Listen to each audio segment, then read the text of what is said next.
de Deus, amém. Deus abençoe os artistas nas horas de Deus, amém. Deus abençoe os artistas, as crianças e as catequistas nas horas de Deus, amém. As crianças e as catequistas nas horas de Deus, amém. Queridos amigos, sejam bem-vindos para a nossa leitura orante da Palavra de Deus, quando queremos aqui nos preparar para a liturgia do próximo domingo, dia 14 de agosto, praticamente aí metade do mês vocacional, no 20º domingo do tempo comum. No nosso costume pastoral, agosto, mês vocacional, celebramos no segundo domingo a vocação familiar, especialmente aí hoje, Dia dos Pais. Também, praticamente em todas as paróquias do Brasil, a abertura da Semana Nacional da Família. Dentro do mês vocacional, celebramos e rezamos pelas nossas famílias. A todos os papais que acompanham o nosso exercício da Lectio Divina, receba aí o nosso caloroso abraço, as nossas orações nesse dia tão especial. No dia de hoje, por curiosidade, nós celebramos o dia de São Maximiliano, um frade polonês que foi preso, torturado durante a Segunda Guerra Mundial e aceitou morrer na câmara de gás no lugar de um pai de família. O frade, ele se ofereceu para ser martirizado por conta da fé, por conta da perseguição nazista, no lugar desse pai de família, para que aquele pai fosse liberto e pudesse voltar aí para sua família, para trabalhar e cuidar e criar bem os seus filhos e cuidar da sua esposa. Então, um exemplo hoje, no dia de hoje, 14 de agosto, muito bonito, muito profundo, de São Maximiliano Kolbe, que nos ajuda também a refletir e é um grande intercessor pelas nossas famílias. Vamos juntos nos preparar para esse domingo do tempo comum, com o primeiro passo do nosso exercício, a leitura. Leitura do livro do profeta Jeremias. Naqueles dias disseram os príncipes ao rei: pedimos que seja morto este homem. Ele anda com habilidade, lançando desânimo entre os combatentes que restaram na cidade e sobre todo o povo, dizendo semelhantes palavras. Este homem, portanto, não se propõe o bem-estar do povo, mas sim a desgraça. Disse o rei Sedecias: ele está em vossas mãos. O rei nada vos poderá negar. Agarraram então Jeremias e lançaram-no na cisterna de Melquias, filho do rei, que havia no pátio da guarda, fazendo-o descer por meio de cordas. Na cisterna não havia água, somente lama. E assim ia-se Jeremias afundando na lama. Ebed-Meleque saiu da casa do rei e veio ter com ele, e falou-lhe: ó rei, meu senhor, muito mal procederam esses homens em tudo o que fizeram contra o profeta Jeremias, lançando-o na cisterna para aí morrer de fome. Não há mais pão na cidade. O rei deu então esta ordem ao etíope Ebed-Meleque: leva contigo 30 homens e tira da cisterna o profeta Jeremias antes que morra. Palavra do Senhor, graças a Deus. Aqui a leitura do livro do profeta Jeremias, falando da perseguição que sofreu Jeremias por conta do seu anúncio, por conta da sua profecia. Lançam Jeremias na cisterna. Cuidemos aqui com algumas expressões dessa leitura, alguns nomes aqui bem difíceis. Então nós precisamos, não só nessa, mas em todas as vezes que formos proclamar a leitura na celebração, treinar bem antes da leitura, olhar bem cada palavra, cada expressão, o tipo de texto que nós estamos lendo. Por isso que é importante fazermos em nossas comunidades a formação, a organização dos leitores previamente, para que com antecedência cada um possa treinar, ensaiar e rezar bem a leitura que vai proclamar naquela celebração. Aqui algumas expressões.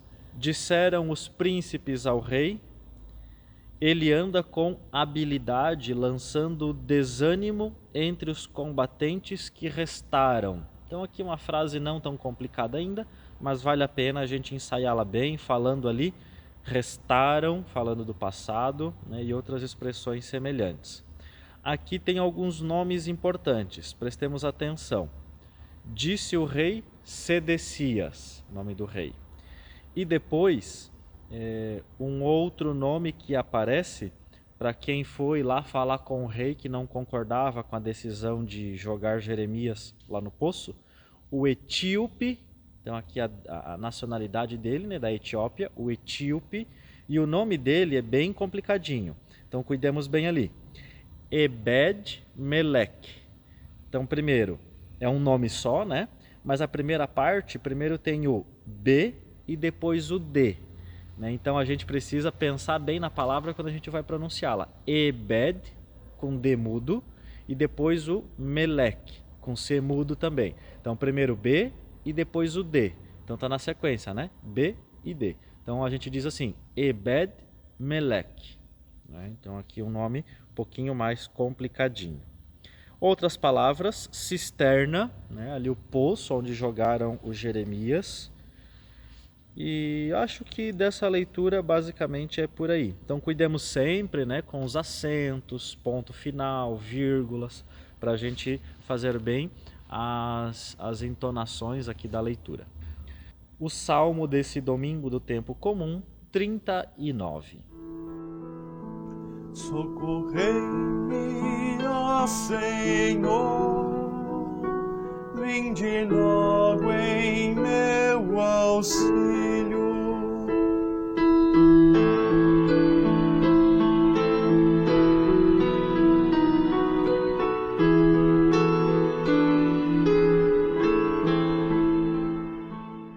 Esperando, esperei no Senhor, e inclinando-se, ouviu meu clamor. Socorrei-me, ó Senhor, vinde logo em meu auxílio. Retirou-me da cova da morte, e de um charco de lodo e de lama. Colocou os meus pés sobre a rocha, devolveu a firmeza a meus passos. Socorrei-me, ó Senhor, vinde logo em meu auxílio. Canto novo ele pôs em meus lábios, um poema em louvor ao Senhor. Muitos vejam, respeitem, adorem e esperem em Deus confiantes. Socorrei-me, ó Senhor, vinde logo em meu auxílio. Eu sou pobre, infeliz, desvalido, porém guarda o Senhor minha vida, e por mim se desdobra em carinho. Vós me sois salvação e auxílio, vinde logo, Senhor, não tardeis. Socorrei-me, ó Senhor, vinde logo em meu auxílio.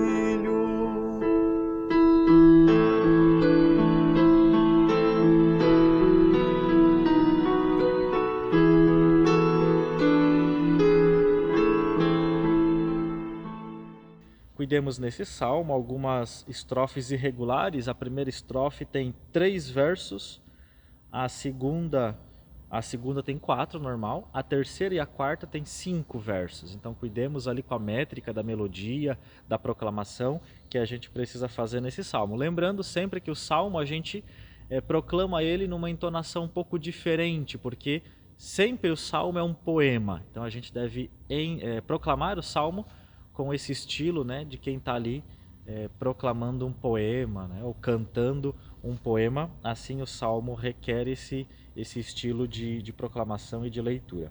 Algumas palavras: charco, de lodo e de lama, né, um monte de charco, um monte de lodo, um monte de lama. Depois, canto novo ele pôs, então com acento, chapeuzinho circunflexo no O. Então, para falar aqui do colocar, ele pôs em meus lábios. Desdobra, vinde logo, Senhor, não tardeis. Então, a vírgula, né? Vinde logo, Senhor, não tardeis. Então, a vírgula também precisa ser bem observada ali.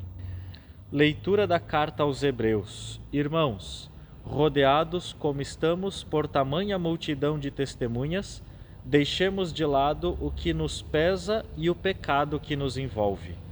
Empenhemo-nos com perseverança no combate que nos é proposto, com os olhos fixos em Jesus, que em nós começa e completa a obra da fé.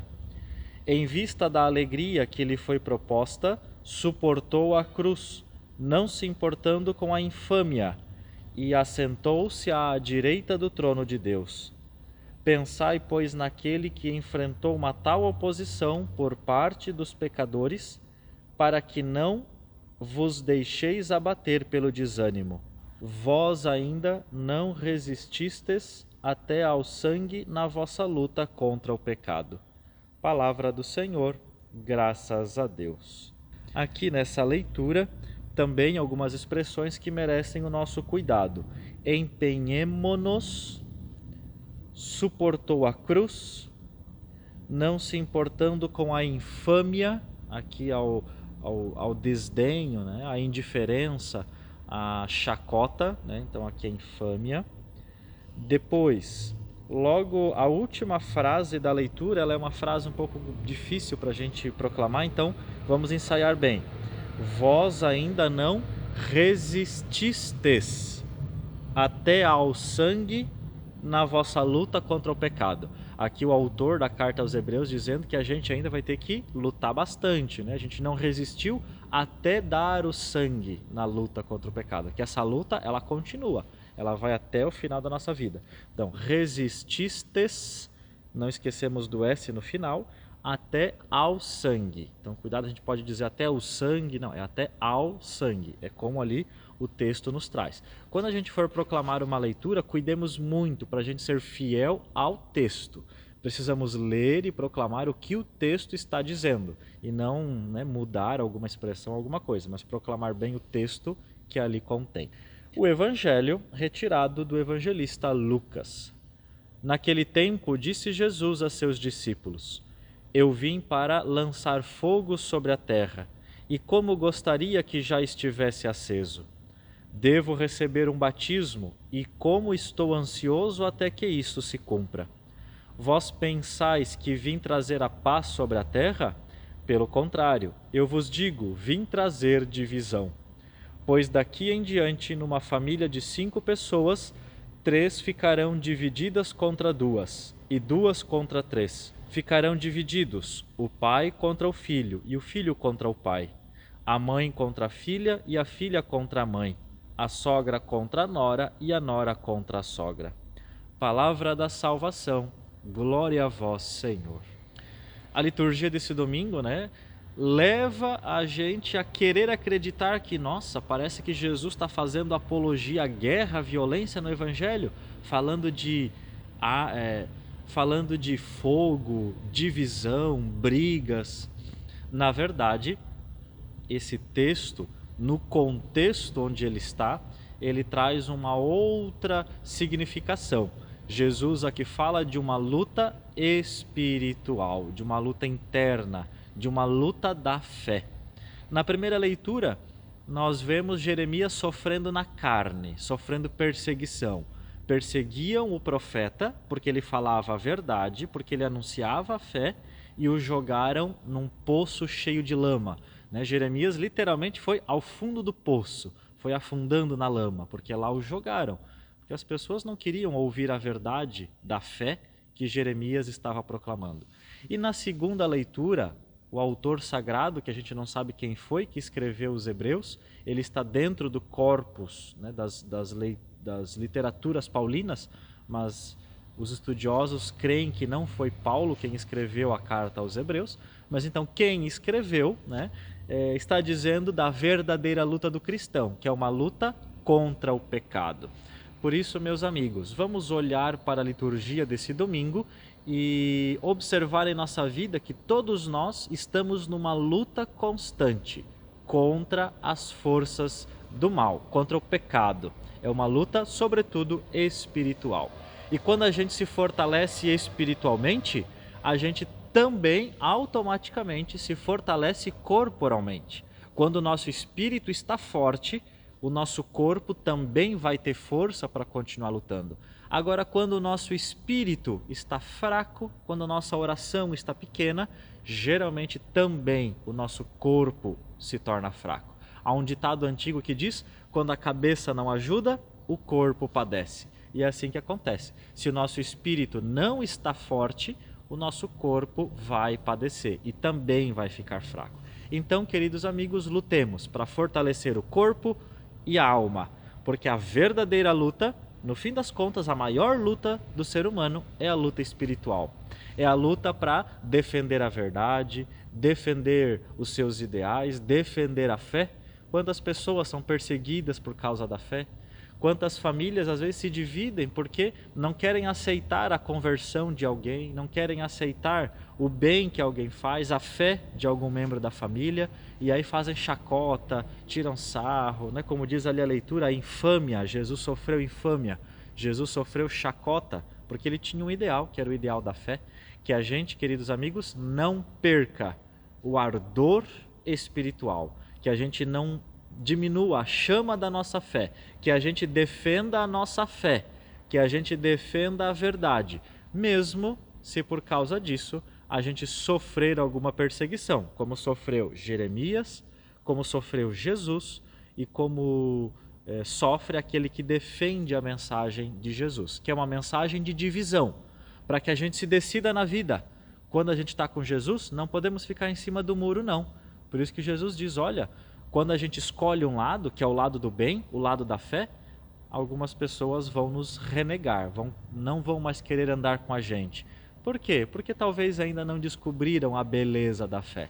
A fé é bela, e quando a gente descobre essa beleza, a gente defende ela até o fim do nosso combate espiritual. Juntos façamos nossa oração com as preces da comunidade, respondendo depois de cada intenção.